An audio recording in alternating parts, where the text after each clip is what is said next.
professionals. Thank you for tuning into my channel.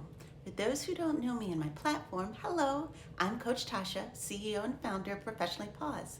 My mission is to empower, enable, and lead professionals into workplace success through tactical tips, guidance, and strategies to strengthen you professionally. Make sure you hit the subscribe button to my channel and follow me on social media for free tips and strategies to strengthen you professionally. Okay, there's that. Now, let's get into this week's tip, shall we? Today's tip of the week is also an Ask Coach Tasha question. My clients often ask me this question, and I thought it'd be beneficial to share it with my audience.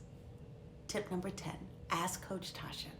How do I best present myself when I want to pursue a job that I don't have the required experience for? So glad you asked. Okay, professionals, here's 3 quick strategies you should implement when you want to get that interview and then land that job for an opportunity that's slightly out of reach. It can absolutely be done, but you have to tactically approach it. The first is to become a student. You have to study that role, and you have to really become a student into understanding all that's required to be successful in that role. Why?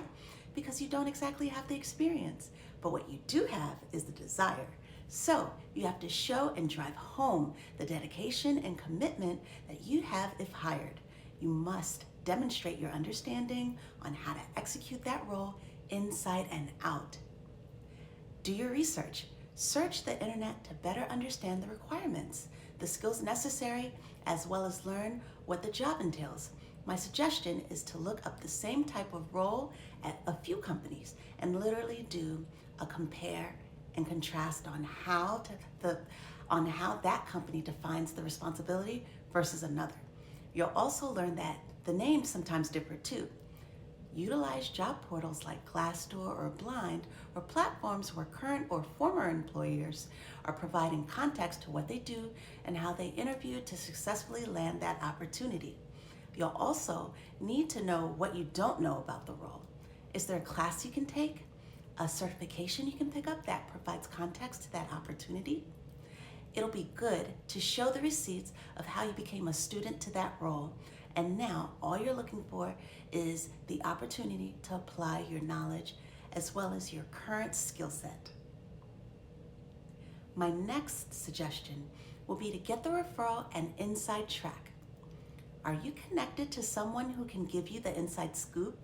Is there anyone at the company that can act as a referral and speak to your character and provide maybe a professional recommendation on your behalf?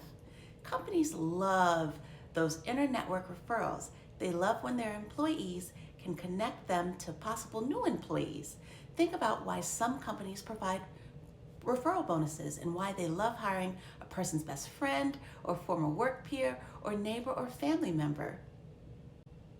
Work your network and see who you're connected to, who can offer the professional reference or vouch for your character. And also find that professional in the company or in that current position elsewhere who can paint the full picture in what the job entails. There's always going to be a gap in what the job description says you do, and then the reality of the role and what you really do or what you need to do. So remember my first suggestion, you're becoming a student. So you've got to hear the good, the bad, the reality, and also the gap and what you don't yet know about the opportunity. Get a referral, get an informational, and take notes like a professional. My final recommendation to wrap up this week's tip is to sell yourself and show your confidence. No, you do not have the exact requirements that the job details, but selling yourself and the confidence you have is always key. Remember, the interviewer makes the decision that you're the person to hire. They can see you in the role when you can see yourself in the role. And so you demonstrate to them that you understand that role, you know what to do in that role, and that you want that role. They only need to give you that chance. So what you do is you articulate your value.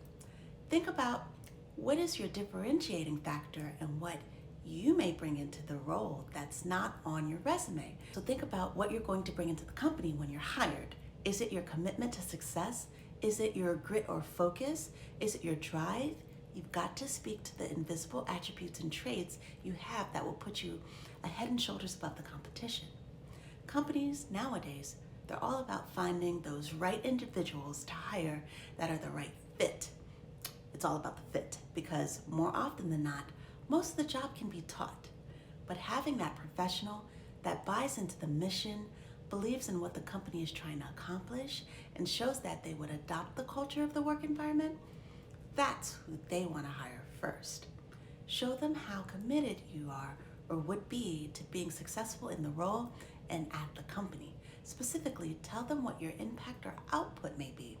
I know in my job interviewing days, I always had a slide deck ready to go or slick sheet that emphasized why Ty Tolbert. I highlighted everything I brought to the table, and I even would show them how I would approach getting onboarded my first 30, 60, 90 days in. Workshop to that coming soon, the 90-Day Accelerator. There's never a guarantee that someone who has the skill they say they needed would actually be successful in that environment or in that role. So tell your professional story and leave nothing to the imagination on how your skill set would transfer into the role. So those are my tips. The first tip was what? To become a student. The next tip was to get the inside track and referral. And then the last was to sell yourself and show your confidence. Let them understand what you would do if hired and help them decide that you're the right choice. Well, that is all for now, professionals. This month I'll be answering questions from my audience. Feel free to send a question in to hi@coachtasha.com or DM me on Instagram. You are cordially invited to my March webinar. This one's a masterclass called LinkedIn Tips for Success, where I'll give tips on branding, telling your professional story, and a few do's or don'ts that'll all help for boosting your visibility and conveying the right professional message. It's happening on Wednesday, March 25th at 1 p.m. Eastern Standard Time, and you'll want to be there. Sign up now. Trust me, this one's going to go fast because there's a seat limit of 20. Let's pause and discuss all things to strengthen your profile like a professional. Stay encouraged, stay professional. XOXO Coach Tasha.